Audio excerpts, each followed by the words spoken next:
G'day, good people. Welcome to the Grow Your Clinic podcast by Clinic Mastery. Here is what's coming up in today's episode. This episode will be right up your alley if you're looking to start or improve how your clinic does content and shows up online. And trust me, you will want to hear Mick's take on what it takes to go viral. Plus, stick around for when we discuss the practical content pieces that you can film today as you consume this podcast episode. For those who don't know Pokemon, Magikarp is the most useless Pokemon and he just splashes around. And the caption says, you don't need to go viral, you just need to start and evolve. Our social media is heavily weighted towards recruitment. How do you encourage clinic owners to think about themselves creating content for the practice versus team members? We're in a niche profession. The goal really isn't to go viral. We've mentioned that word a lot. The goal is to speak to the 100 physios who might want to work for you in the next 2 or 3 years. How do you handle regret? Because I'd imagine there's a bunch of clinic owners who feel the same. They're like, oh, I've missed the boat, I've missed the train. You used to have a big following for your video to do well. Very practically, the algorithms changed.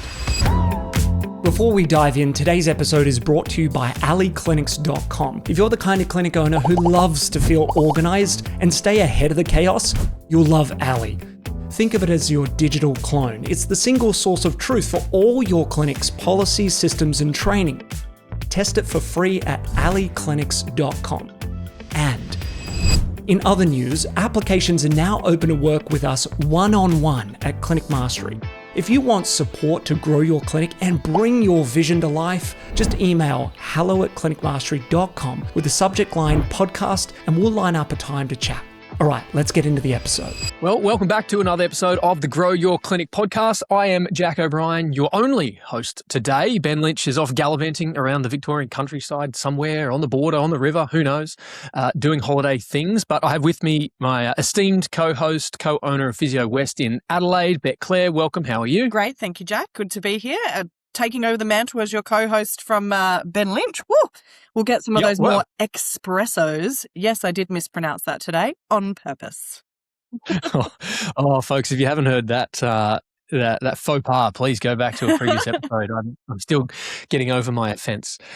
And joining us today to unpack one of the highlight keynotes at the Grow Your Clinic Summit a couple of weeks ago, the man who needs no introduction. He is niche famous on all the social platforms, and I can't wait to hear from him today. Michael Rizk, welcome to the podcast. Ooh, thank you. Very good.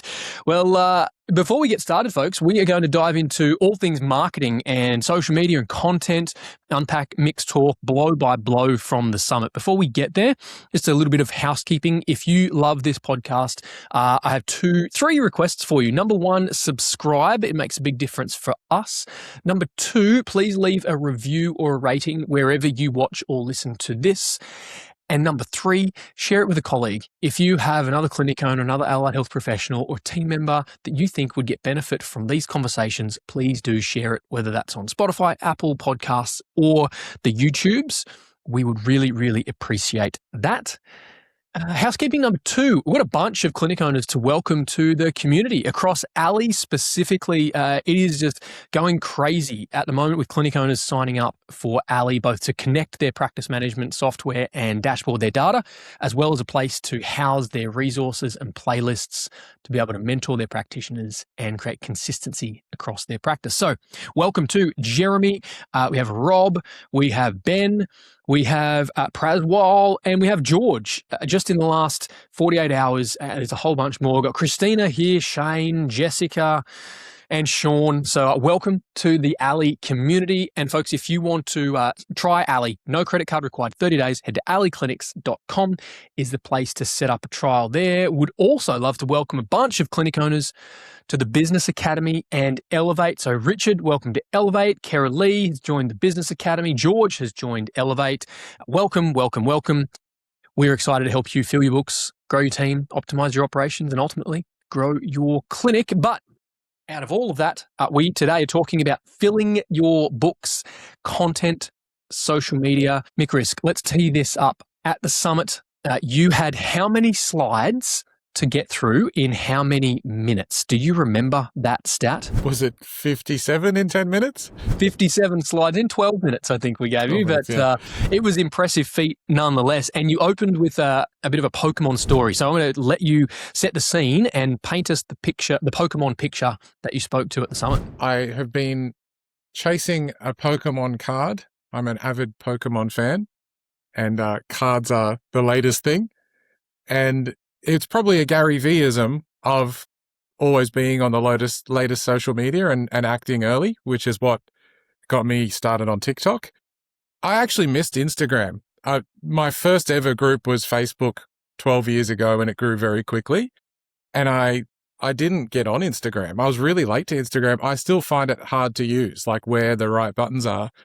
So I skipped that generation, went on to TikTok on Gary Vee's advice. Saw a clip of Gary talking about Whatnot, which is apparently the fastest growing social media app right now, which is live online shopping. So people are streaming and selling products as they do it. And for those of you who use eBay, if you sign into eBay, you'll see a tab that says eBay Live, and it's actually people streaming live on eBay about the product they're selling. So by virtue of me listening to Gary Vee and getting onto Whatnot early, I found my dream Pokemon card, which was a Magikarp on Whatnot. Now, I thought I'd be able to promote my physio brand on there, but it has nothing to do with physio. But I found my Pokemon card. It's pretty hard to do live shopping for physio, right? Yes, that was it. Can you, before we get into the talk, you mentioned there Instagram doesn't come naturally to you. That took my breath away. Say more about that. What do you mean? I think, it's probably a feeling that resonates with most clinic owners now. It's overwhelming if you're not native to producing videos, and then if you're not native to the platform and you're in a season of your life where you're busy or there's things moving. I know it's easy for me to say just start social media, which is what I said in the talk many times, but there's many barriers, small barriers that make it hard. And I think at that point in time, it was the challenge for me. I was doing Facebook well. There were things going on, and I didn't make the leap to Instagram, which I regret every single day because I'm good at producing content. It's natural to me. It's easy to me. Like that's not my push effort. And I just ignored this platform that was booming, and it's a big regret I have. And then to see the growth on TikTok, I've basically missed this middle generation. And I would say that's where most of our market is, that 25 to 35-year-old physiotherapist. They're on Instagram. So that's how it played out for me. How do you handle regret? Because I'd imagine there's a bunch of clinic owners who feel the same. They're like, I've missed the boat. I've missed the train. It's too late. It's futile. Why bother? What do you say to that? Very practically, the algorithms changed. So this is something that can be helpful. You used to have a big following for your video to do well.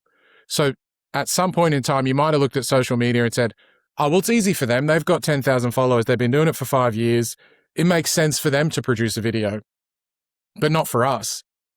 The algorithms actually changed in the sense that new accounts and people who are relatively unknown, your video has just as much chance as going niche viral than anyone with 10 million views, and vice versa. The person with 10 million views, their content is not guaranteed to go viral. So it's I don't know what you would call that in a political sense, but it's more even, more fair playing field. There'd be a word for that.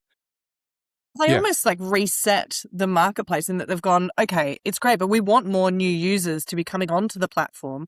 And therefore we need to reward the fact that they're contributing to the platform by allowing their videos to go viral. I mean, I love the lens that you've just used there, Mick, in that you might go, it's regret or there's a missed opportunity, but Instagram, Meta, they're always changing their algorithm. Google are always changing their algorithm. So there's almost never a too late time frame. It's just like get on board and learn what is now.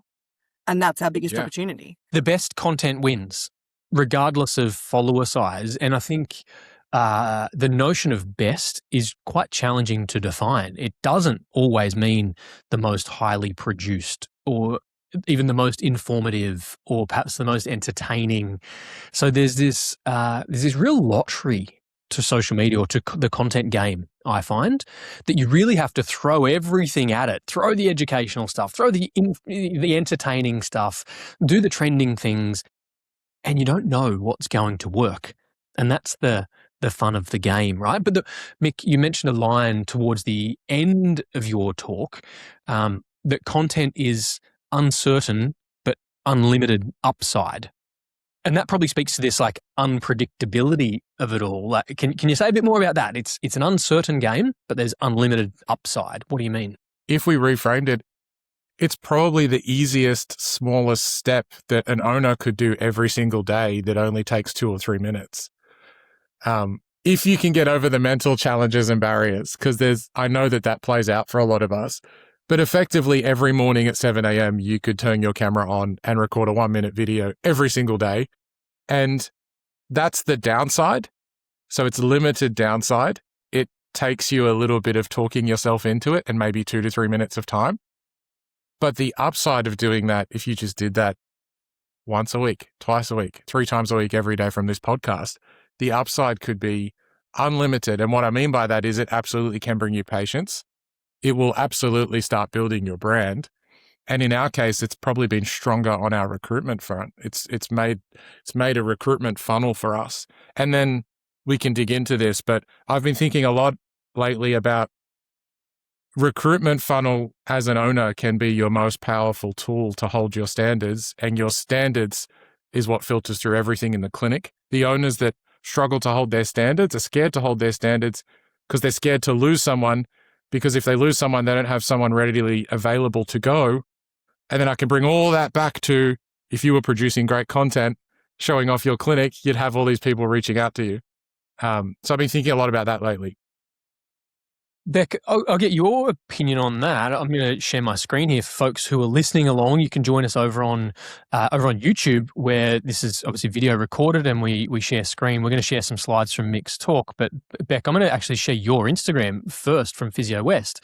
And what I can see here is some posts that are really targeted to team members, right? We're talking about our values, we're congratulating team members, we've got positions available, we've got team days.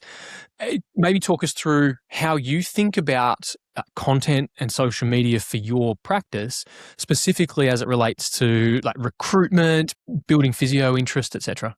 What we try to do is go a little bit niche and go, okay, what is our main goal for our socials? And for us, it's recruitment. And then the trickle down is that we're showing off our brand and we're showcasing our team in a way that makes clients, if they're wanting to get a level of trust or a bit of an indicator about whether we're the right clinic for them, we're showcasing the people behind our brand. But first and foremost, for us, our social media is heavily weighted towards recruitment. And that's almost everything that we produce. And Jack, it's really interesting. This one line from you rings true so often. It's years ago that you said this to me, was how long does it take to take a 60-second social media video? You responded, well, 60 seconds. Because what we see is clinic owners time block, and I'm guilty of this too, time block 30 minutes, an hour for their socials content, which is a 1-minute video. Or you might have team members who are asking to block out their diary to create content. That is the most common thing that I even get in the clinic. It's like, okay, well, what are you producing? Oh, I need a 60-second clip. Like, great. 60 seconds. And some padding in and around that. We don't need 30 minutes. We don't need 60 minutes to produce what is a short snippet.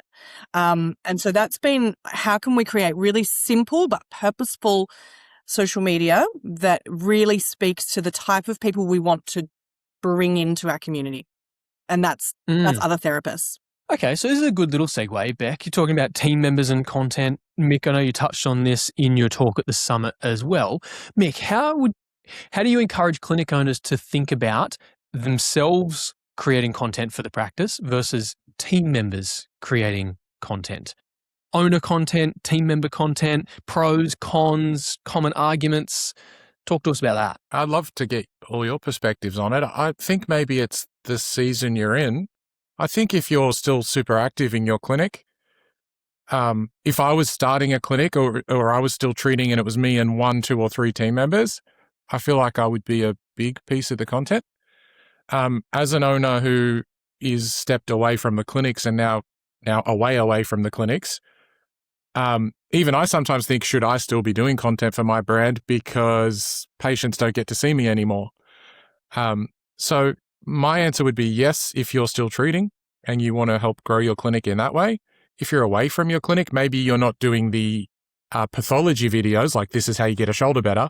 Maybe you're doing the more team videos, or maybe it's outward facing. You're still contributing to content, like Beck says, a 7-second video of the team day. That could be the owner contribution. Mm-hmm. Yeah, that was my experience around, I would still do a lot of the clinical content for our practice. So there were 4 years where I didn't see a patient, was still running the clinic and was still very much the face of the practice. But ultimately, the community knew that they weren't able to see me. And so that still worked. But Mick, what about that argument of like, oh, but if I let my team do content and then they resign or move on or they no longer work at the practice, then I've got their face on my grid, or they build their own personal brand and I don't want that because they'll become too big. Can you speak to some of those concerns? Yeah, I feel like content is super fleeting as well. It's super short term, which is also good because if you do a video that only gets 2 views or you're a bit embarrassed by what you said, it's gone tomorrow. The feed is so fast now. In other words, to said another way, no one's going to really scroll back 6 months and look at the video from the team member. We give our team members the option to remove any content or blogs that they've produced if they want. I know some clinics, it's in a contract that's IP of the clinic now. I've seen no downside to that. Have you guys had any downsides or horror stories attached to that? Particularly, I mean, we take the stance or the view that for all of our social media and even our collateral in clinic, we want it to be real people who are on our team. And sometimes, like, there's a poster in this room that I'm sitting in that has a former team member in it. And really, it just happens. They're part of the fabric that has been our clinic. We like to do our exits quite well if someone's moving on. So I can still look at that picture and know that person was a really awesome human that we had for a period of time. I'm okay with that. And as you say, Mick, people tend not to scroll back a whole, 6 months or whatever. It does. It moves so quickly. I think you're both spot on. And for mine, it really speaks to a scarcity or abundance mindset in a clinic owner. And so this, was it maybe Richard Branson, quote of like, well, what if I train them and I leave? Yeah, but what if I don't train them and they stay? The same, I think, is true for their personal brand. What if I help my team build their own brand and they leave? Yeah, but what if they stay and nobody knows them? That's a worst case scenario. Mick, I think about some of the physios on your team that I've known become, niche famous in their own right. And if you want, feel welcome to name, and Paddy Mack comes to mind for me. He's built a wonderful brand in his own right. And I'm sure that served iMove, your clinic, for a long time. He moves overseas or whatever the case is, travels around Australia, and that's fine. His brand goes, but it was very mutually beneficial along the way, right? Yeah. You're fishing and you've got many hooks in the ocean, right? So imagine in today's algorithm where we said any video can go viral. Imagine if you have 15 team members and they all have their own page. You've got now 15 opportunities a day to go viral. And a very practical point is while they're working with us, we will do a collaborated post, which means it goes on their page, goes on our page, increases the reach, provided that in their link, they're linking back to us. So that's a very practical thing that we do. So exactly as you said, Jack, whilst they're with us and whilst they're building, they're also building for us. And we're using our brand to promote their personal brand too. So it's win-win. And when they go, I'm sure they'll have patients that both stay with us and there'll be some patients that go with them too. And that's all okay, right? I also just figure as a business owner, there are a number of things that can keep you awake at night, and worrying about who's actually the face on your social media and could they move on. Gee, I've got other things I want to think about than that. I just do the video and post it and let's see if it goes. Well, you don't need to go viral. You don't need to go niche, don't you, Mick? Yeah, that's right. Yeah. Spot on. Okay, I'm going to share some slides here from your talk, Mick, and get you to talk through them again for the folks who are listening but perhaps can't see. You mentioned this earlier. We've already spoken to this. You can't hold your standards. And so the point was when we have a consistent pipeline of essentially recruitment leads watching our content, it makes it much easier. Do you want to perhaps describe this slide for us, Mick, for those listening? I've been a clinic owner for 12 years now, and I like to think about like what's contributed to my success, what's contributed to my failures, and what are some things that I might not have thought about before. And I think one of my big strengths has been the ability to recruit. And I didn't really know why, and it might sound obvious to others, but that very first Facebook page I created, which was called I Move You, that was just because I was passionate about helping new grad physios. There was no intention behind it, but eventually that grew into a Facebook page that had a lot of new grad physios around Australia, something like 5,000 people. The preeminent Facebook group for new grad physios. Yeah, right. And that was just because I would turn the camera on and I would talk about the common issues in physio, like, are we burnt out? Do we need to see 60 patients a week? Do we do manual therapy? Do we do exercise? Just all the common issues. And that was a happy accident that meant 5 years later, all these new grad physios who are now experienced clinicians knew my name and knew my face and knew the brand. So now when I put a job ad up, we're looking at my Gmail folder called I Move Job Apps, and there's 300 emails there. Let's call it 150 people. There might be 1 or 2 emails each. So whenever we put a job ad up, we've instantly got 10, 12 great candidates. And we compare that to someone who's brand new in business and they feel like they're wasting their money every time they put a Seek ad up and it's $800.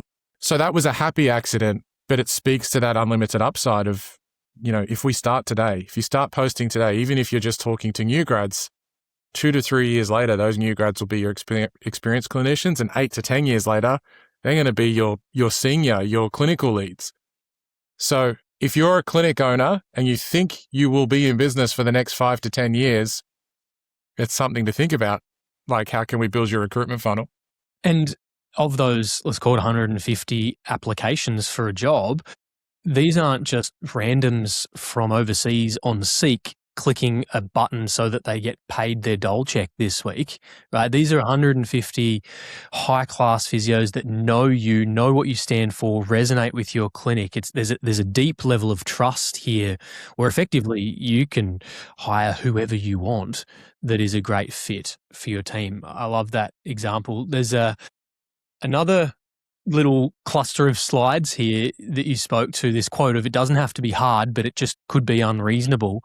And then you shared screenshots of your databases of Facebook groups. Can you speak to that point around unreasonableness, please?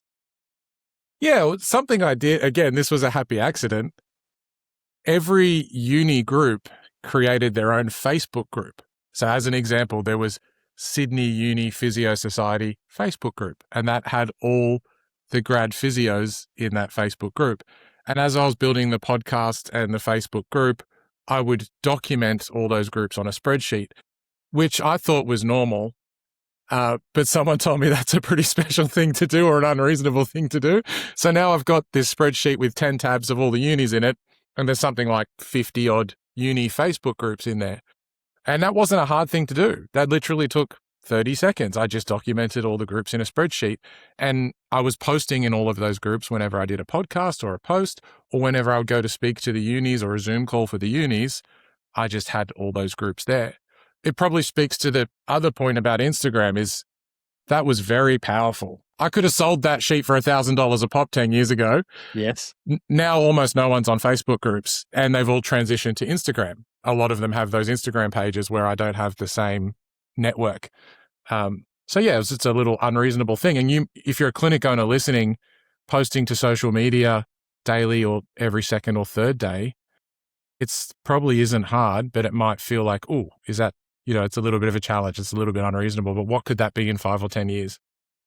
And here's the thing when it comes to content, we say it's not hard. The reality is it's not complex, but the hard or the challenge is in the consistency, is in showing up, is in quieting that voice, the scarcity voice, the crocodile brain at the back, and opening your mind to consistently putting out content, doing the work, showing up, building the conversations, and not necessarily expecting to see results in the first couple of weeks or couple of months, but compound that over months and months and years, and you end up living in the shade of the tree that you planted 5 years ago. Mick, I know you use the bamboo analogy quite a lot in different contexts, but can you speak to that notion of the bamboo analogy? Yeah, the bamboo tree on YouTube is my favorite video. Definitely go and watch it if you haven't. But what does he say in the video? You have to water the tree for 5 years and there's no growth and everyone's laughing at you and nothing's happening and your video's stuck on 300 views. And then it grows 90 feet tall in how long? I should know this by heart now, but It's fast. let's call 90 feet tall in 3 days. And that's what happens. It all happens at once. And I would say it's not even that anymore. The algorithm's favoring short-term wins. If you were to post, for the next month or two, you will have a video that reaches much, much more people than all the other ones. This is not even something you have to do for 5 to 10 years. I reckon if you posted for the next 2 months, you'll get a video that just goes, well, that 5 or 6 people shared that. And then all of a sudden it got 10,000 views instead of 300 views. And that's what we call about niche rather than viral. 10,000 views, if you're speaking to physios in Australia, that's a large percentage of the physios in Australia. So, and Beck's experienced this with the Clinic Mastery podcast. We've gone niche viral, folks. Thanks, if you're unaware, we'll let them go back through the feed and see if they can find it. Mick, in just a moment, I'm going to get we're going to go super practical. We're going to speak to like condition videos or using local geography in the background. So just prep yourself for that, Mick. Mm-hmm. But before we move on, Beck, I want to speak to that mindset and the psychology piece of overcoming that internal resistance, overcoming the barriers. When I think about your journey, Beck, there's that confidence to even call yourself a clinic owner initially, through to then, you were emceeing and hosting our Grow Your Clinic Summit and getting on stages. You've invested in yourself and your public speaking. You're now the co-host of the Grow Your Clinic podcast. I'm sure there's been a lot of internal resistance to overcome, and you've and I want to publicly acknowledge you've worked so hard at overcoming those, and now you stand out so much. You've created your own brand, and it's someone I feel really proud to work alongside and to champion and cheer on. What's that been like for you? Firstly, I'm just going to sit and enjoy that compliment. Thank you, Jack. It means a lot because I've actively worked on it. And where I got to was that I did a couple of things. Firstly, I channeled my nerves. And so what I mean by that is it's normal to get nervous before you turn on your camera. It's normal to get nervous before you step on the stage. It's normal to get nervous every time I jump on this podcast. The nerves, however, are a sign that I care. Yes. And the moment I don't get nervous with these things anymore, I know I should be doing something different.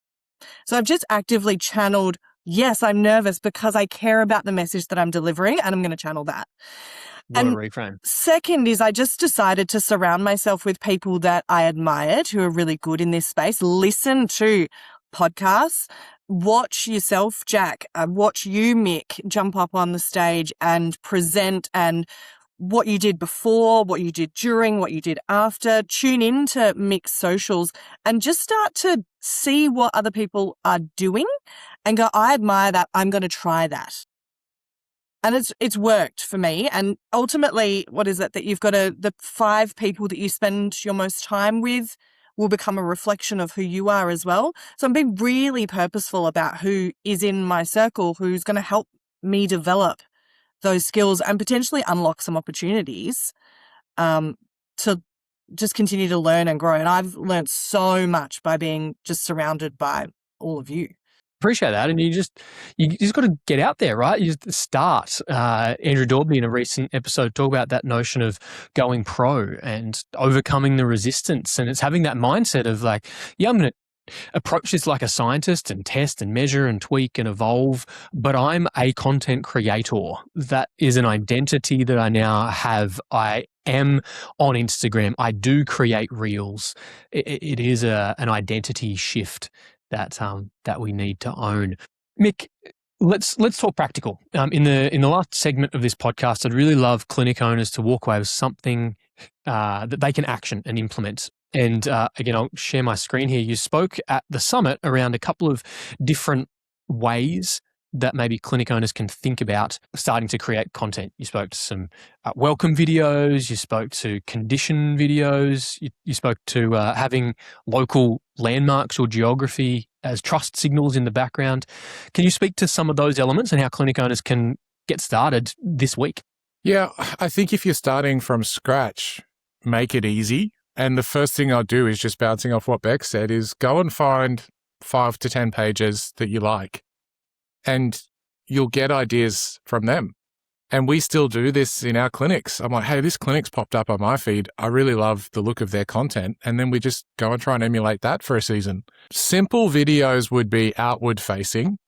Because if we're starting from zero and if one of the barriers is you being on camera and you're not sure what to say, that doesn't need to be a barrier. Outward-facing videos do just as well.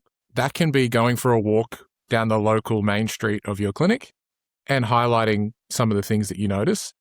It can be just 7 seconds of walking into your clinic. It can be 7 to 10 seconds of someone treating a patient. And a lot of the magic can happen in the copy. So you might want to describe exactly what your clinic does for a knee condition in the copy.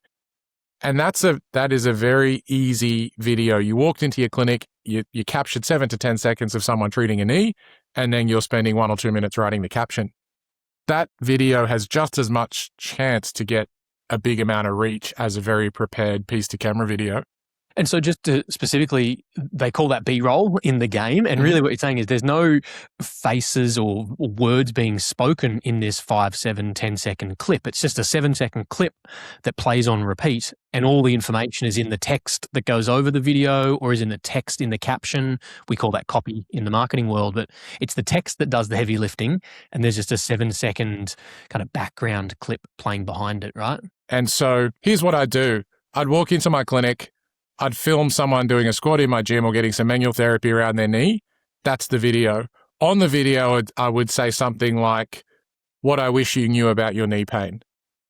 So when you're looking at the video, there's a caption over the video that says, what I wish you knew about your knee pain. Now, if you're a patient sitting at home and you've got knee pain, that's pretty catchy. You're going to go, what don't I know about my knee?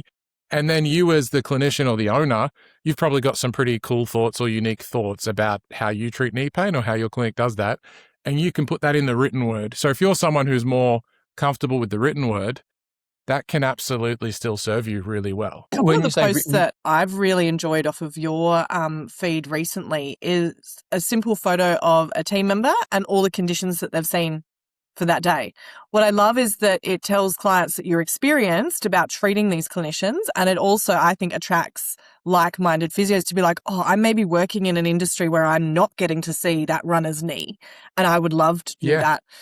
They're so simple, and I just love it. Yeah, thank you. And I'm challenging my team now to go deeper with that post. So it's like, rather than putting the 7 conditions, it might be what I just described as like, tell me more about what you uniquely did for that person's knee or shoulder pain. And one step further is like, describe the person. It's like, today I treated a 50-year-old painter who's getting shoulder pain, and this is what we did differently.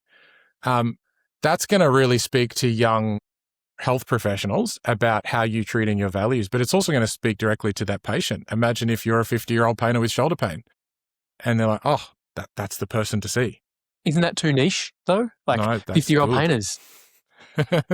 Yeah, it is niche. But I think we're in a niche profession. The goal really isn't to go viral. We've mentioned that word a lot. And it's cool if you do. Like a lot of clinics in our circles have had videos that have done 1 to 10 million views, and that's exciting.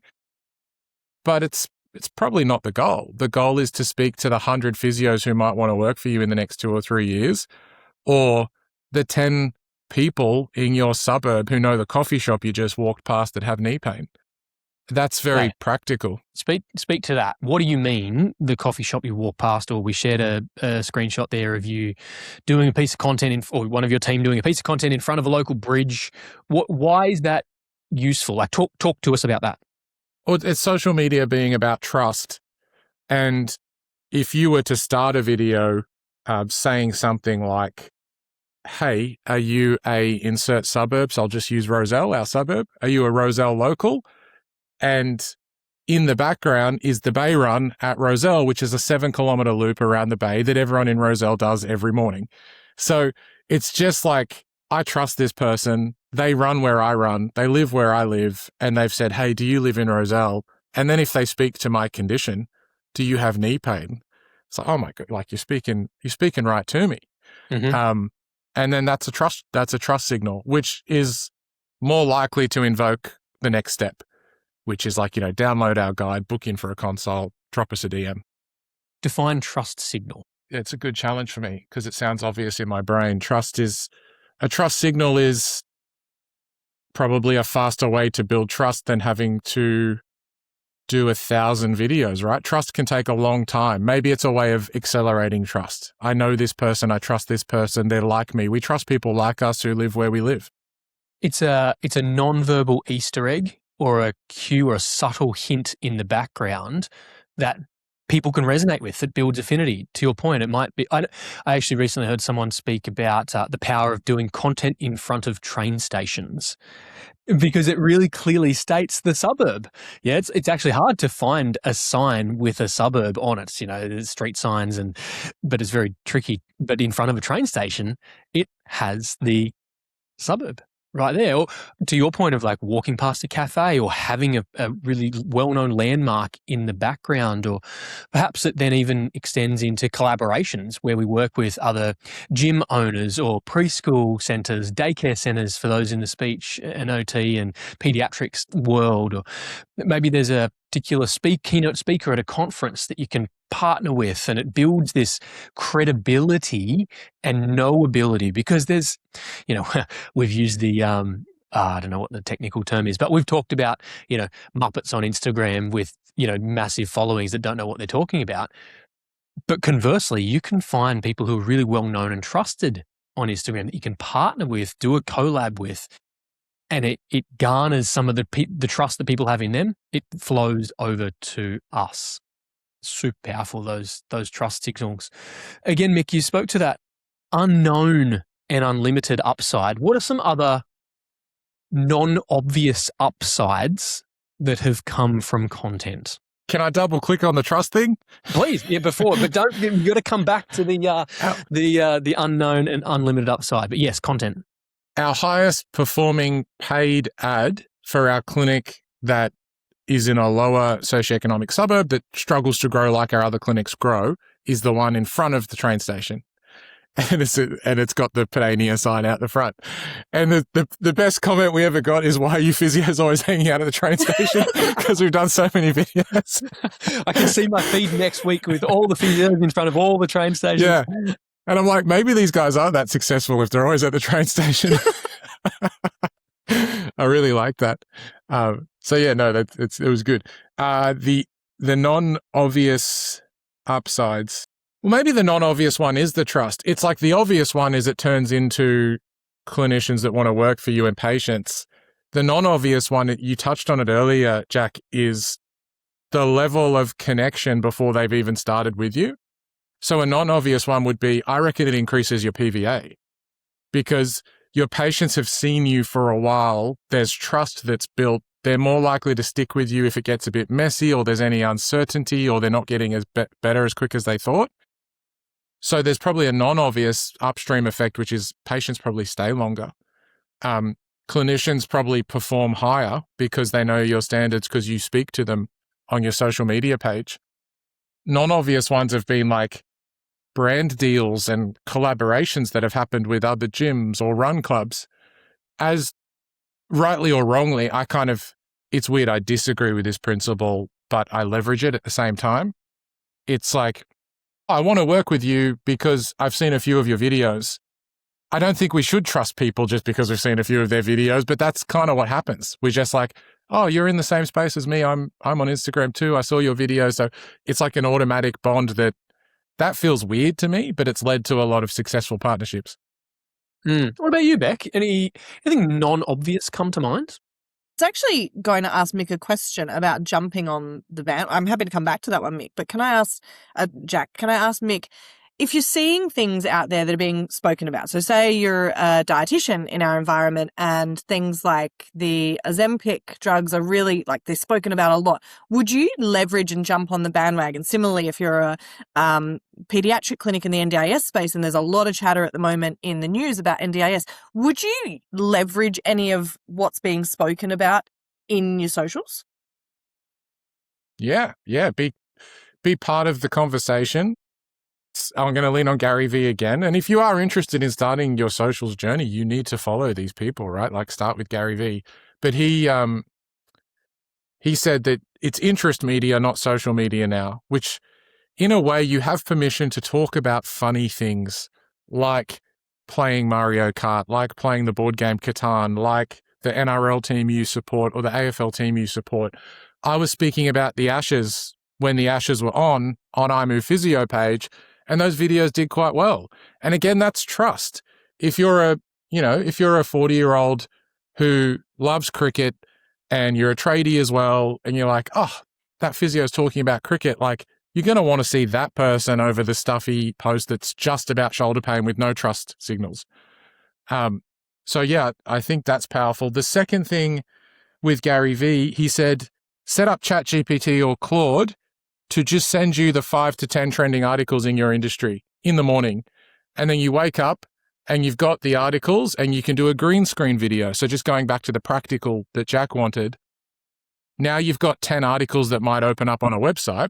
You screenshot the article, you go to Instagram, you tap the green screen button, and it's just you talking in front of a background on the latest article on Ozempic, and you give your opinion. And it feels like a news article.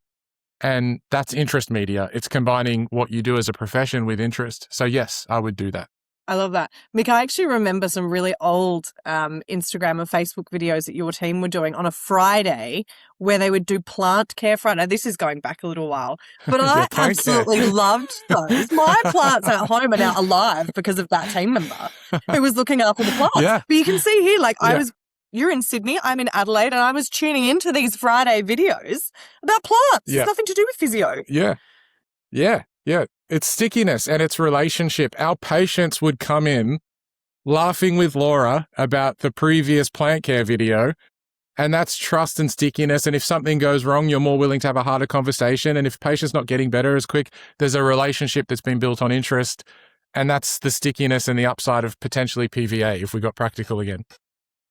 Super practical. And, when we, I guess, to get specific in some of the marketing theory of top of funnel, middle of funnel, bottom of funnel, when people first come into your ecosystem, they don't need your, 5 tips on advanced stage 3 rehab for this surgery. It's like, it's the entertainment stuff and the character building stuff. The clinics that do this really well build characters in their practice. There's someone who's the super nerd and there's someone who's a little bit more relatable, edgy or funny. And so playing the character game, playing the entertaining game, jumping on some of the trends, this is top of funnel. It builds the audience. And then over time, that audience can start to, they'll start to binge on your injury prevention things or how to help your toddler with their development or whatever the case may be. So, the different styles of content for different parts of your audience's journey towards you. It's interesting, Mick, you mentioned, and we opened this podcast with the comments around Pokemon, and you finished with this final slide here. I'll share my screen as we do this. Do you want to maybe describe this slide for those who are listening along, and then speak to the key message here, what you're trying to get across? Yeah, so the slide is the Magikarp card that I've been looking for a long time. That I eventually bought. And the caption says, you don't need to go viral. You just need to start and evolve. And that's, for those who don't know Pokemon, Magikarp is the most useless Pokemon and he just splashes around. And then one day he evolves to the most powerful Pokemon called Gyarados. So a bit of nerd trivia for you. And that's why I like Magikarp. It's a great analogy for business. And it also relates to the 1,000-pot story, which you guys have probably heard, but you get two groups. They need to make the perfect pot. One group plans it for months and months and months and makes one. And the other group just starts and does 1,000 pots, and they eventually get to the perfect pot because they've done the 1,000. So it's the same for content. I think if you can be brave and maybe you get some energy from the podcast, start with a 7-second video, start with you in front of the train station and see what it turns into. Amazing. Thank you, Mick. Now, if people want to connect with you, obviously you coach through Clinic Mastery. So we'll, if you're interested, folks, in getting some help to grow your clinic, to fill your books, to learn marketing, to understand what it means to build a brand and build a business, you can email me, jack@clinicmastery.com. We'll make sure you're a good fit. And if it all lines up, then there's an opportunity to work with Mick or Beck or any of the coaches on our team. But that's how to get Mick. Mick, you also work with young teams, or not just young and old teams with your network. So can you describe how clinic owners can look into that a little bit more? Yeah, you can follow me on Instagram. I eventually got there to that physio guy, and in the link tree is all the things that I do, but you'll be able to get a feeling of the content journey as well. I just turn the camera on and speak to young physios. And for clinic owners, we have the private practice apprenticeship, which is a school platform where I help young new grads with their consult pacing, their structure, and it ultimately leads to better rebooking and a higher PVA. Mick, I love that you continue to talk to the fact that it's for young physios. Our entire team are in there, which range from team members who have been out for 6 weeks to 16 years, and there's still gold nuggets that they pick up. They've just come off a session with you now, and the energy in the clinic's amazing. So appreciate you. Thank you. I have to work on my pitch for all physios. For all physios. There you go. For all physios. Never too old to be an apprentice. Awesome. We'll make sure, folks, we link that up in the show notes, which are over at clinicmastery.com/podcast. But specifically, that would be Instagram. That physio guy over on Instagram is the place to connect with Mick. Well, this has been wonderful, super practical, a lot of mindset shifts. And Mick, we're just really grateful for your contribution to Clinic Mastery, to the summit a couple of weeks ago, and ultimately to our professions all across allied health. A rising tide lifts all boats, and you are a key driver of that rising tide. So we honour you, appreciate you, and thank you so much for joining us today, Mick. Thank you. And Beck, thank you for joining me. Shall we invite Ben Lynch back? If he can help me with my Italian. Oh, well, maybe he can, maybe he can't. However, we do have another summit keynote speaker joining us on the next episode. Pete Flynn is joining myself and Hannah on the next episode. So if you're listening to this when it's released, then make sure you come back in a couple of days' time to catch up with Peter Flynn, talking all things marketing, Google Ads, AI, and maybe some Taylor Swift. If Nick, Beck, you recall, there was a little bit of karaoke happening. So I can't believe we're giving Pete the mic again. Maybe we'll get him to put his karaoke skills on record for the general public. We shall see. Again, as always, folks, clinicmastery.com/podcast for all the notes, links, that physio guy on Instagram to find Mick. And if you want to know anything about how Clinic Mastery helps you to grow your clinic, email jack@clinicmastery.com. There is no AI in my inbox. I will be there ready to go. We look forward to seeing you on another episode again really soon. Bye for now.